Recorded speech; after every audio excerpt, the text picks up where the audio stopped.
muitas vezes você cai nesse caminho, né? E você tem uma história dessa, você tem uma história de alguém que não necessariamente falou, eu quero trabalhar com música, mas, tipo, então, como é que você acabou caindo nesse lugar aí? Então, é bem isso que você falou, não era tem gente que eu trabalho e fala: "Não, meu sonho sempre foi trabalhar com música", eu confesso que não foi muito por esse caminho que eu seguia. No terceiro ano do ensino médio, eu tinha certeza que eu ia fazer medicina. E fiz prova e estava lá nesse clima, depois achei que iria fazer psicologia, e aí quando eu fui entender que, na verdade, eu queria entender o comportamento humano, eu vi que dava para fazer isso de forma muito mais legal na publicidade. Justo. E aí eu fiz publicidade na SPM, e aí no quarto período, se eu não me engano, eu fui fazer um curso na UCLA, em Los Angeles, até com meu irmão, que o Rafa Sim. super conhece. E foi um curso de transmídia que a gente aprendia muito a criar campanhas muito completas que passassem uma mensagem muito forte e única através de vários meios de comunicação. Então foi um curso muito legal que eu acho que me aproximou um pouco também do mercado da música, porque de certa forma vários cases que a gente via lá eram desse mercado. E aí eu fui me aproximando também um pouco do entretenimento e de coisas desse sentido. Quando eu voltei desse curso, eu estava muito na pilha de trabalhar, eu ainda não trabalhava, então eu queria arrumar um estágio. E aí, assim que eu voltei, fui atrás disso. E aí eu lembro que na SPM tinha um professor que tinha uma agência, que foi a agência que eu vinha trabalhar depois, e ele estava buscando gente para estagiar na agência dele. E aí eu fiz lá o processo, passei e comecei a trabalhar na Vera, que é uma agência de live marketing. E eles eram os antigos sócios da Biruta, que era uma agência super conceituada. Então eu já entrei nessa, assim, com pessoas muito conhecidas do mercado, que foi muito legal. E aí, dentro da agência, a gente atendia várias marcas diferentes, o que eu achava muito legal, porque eu conseguia ter um pouco de entendimento, assim, sobre mercados diferentes. Então, a gente atendia, sei lá, o Grupo Petrópolis, da Itaipava, atendia a Reserva, a Record. Então, eram coisas de televisão, empresa de bem de consumo, várias coisas muito diferentes. E aí, a gente atendeu também o Airbnb, que eu lembro que foi uma marca, assim, que eu fiquei muito encantada. E com o Airbnb, a gente fez algumas ações, mas a ação principal, assim, que a gente fez foi a casa do Airbnb durante as Olimpíadas aqui no Rio. Legal. Pô, irado.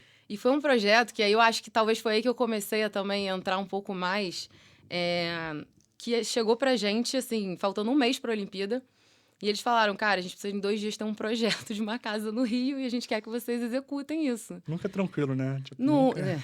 Não, e aí a casa tava linda, todo mundo, nossa, cara, e é essa correria de trabalheira. sempre. E aí, Só uma pergunta, cara, era uma agência de ação só de marketing ou é. tinha estratégia, tinha... Era mais focada em ação mesmo. Por isso que, assim, eu tinha um conhecimento muito superficial dos segmentos, porque eu atendia, fazia aquela ação, eu tinha os resultados ali daquela coisa específica, mas não aprofundava muito em nada, assim.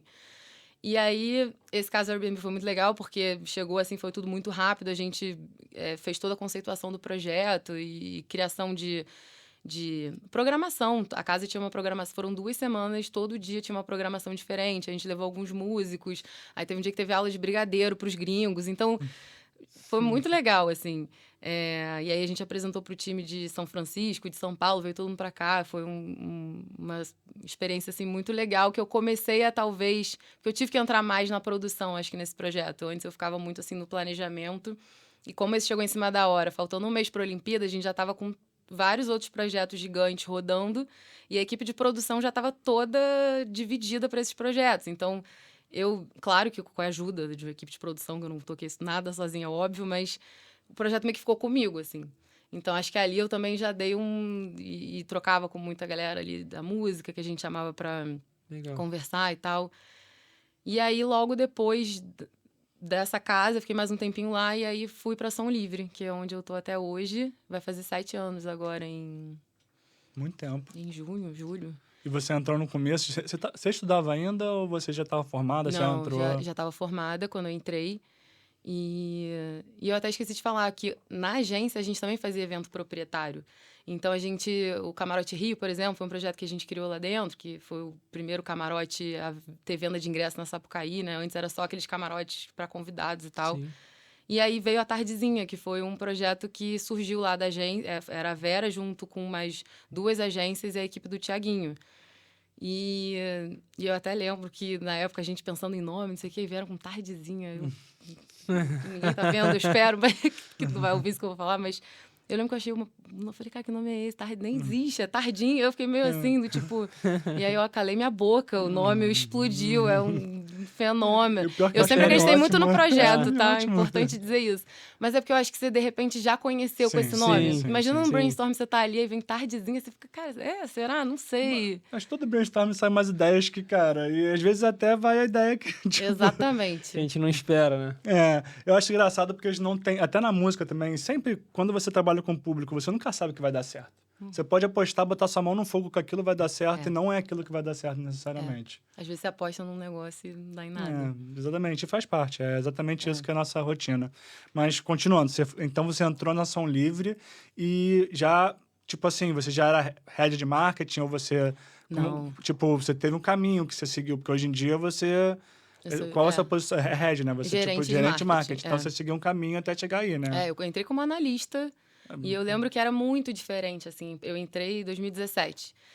E aí era uma equipe muito menor e tinham outras áreas, por exemplo. Eu sinto que esses 7 anos que eu tô lá, mudou muito a empresa e muito o mercado como um todo. Então, quando eu entrei lá, por exemplo, tinha uma área gigantesca de produto físico, que a gente fazia CD, DVD, vinil. Então, todo final de mês era muito legal isso. A gente recebia uma sacolinha da Ação Livre com todos os CDs e DVDs que tinham que sido maneiro. lançados nesse Que mês. maneiro. Pô, maneiro. E é muito doido, porque hoje em dia não existe isso. Você Não entra lá no existe, Spotify, não existe. você escuta Sim. tudo a hora que você quiser. E Chegam uns artistas, te dão um CD e tu fala, vou ouvir. Cara, não tem? eu não tem. tenho. Não Você tem. Os vai carros ouvir. nem tem mais. Os carros não tem assim. mais, o computador não tem mais, o PlayStation talvez, É. mas... Pois é, difícil. Sim.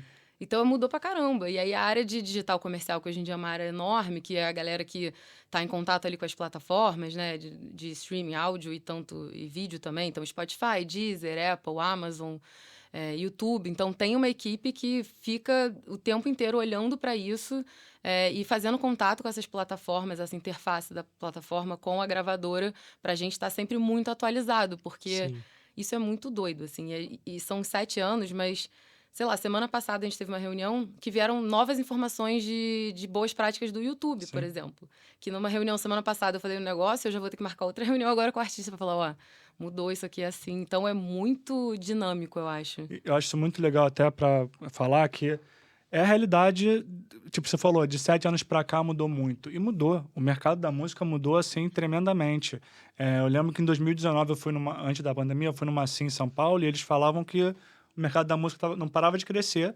É o que a gente vê hoje em dia, tá crescendo muito. Então, tipo assim, você pegou uma empresa que estava meio ali, mais ou menos morna, porque realmente veio de um período de crise muito pesado, a indústria da música, né, de se reinventar, e de repente voltou a ser o que sempre foi. Então, tipo assim, sempre foi bem entre aspas, porque talvez hoje em dia fique maior, sacou? Bem maior. Sim. Tipo, então, eu não tenho certeza, não posso garantir se já passou a questão do faturamento, mas eu sei que em breve vai chegar ao que era no passado.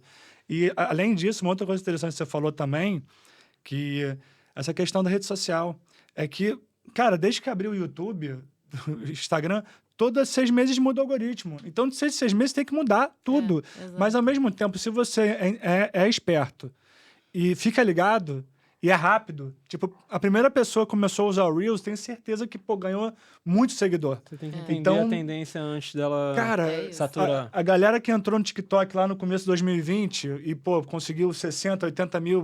Pô, conhece a Nath, que pegou 4 milhões de seguidores? Então, tipo assim, essa galera que faz bem, entende a parada, vai e faz, e é rápida, é a galera que consegue realmente se diferenciar, né? E eu acho que os artistas estão muito nessa busca de serem os pioneiros em tal coisa, Então, é uma busca incansável, porque é isso.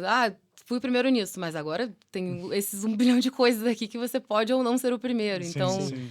tem muito isso. E tem uma coisa também que é o chart, né? O ranking de músicas, que é um negócio que também existia de outra forma, né? Era o álbum mais ouvido. Existia esses rankings, claro.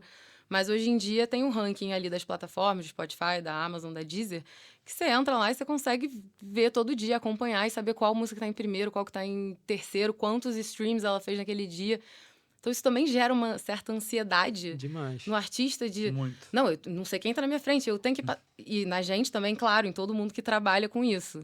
E aí, claro que isso é muito importante, mas a gente tenta sempre dar um equilíbrio de, tipo, cara, não é só isso também, a gente tem que estar olhando para outras coisas e ter uma carreira consistente, legal, que Sim. dê dinheiro, É, mas que seja interessante.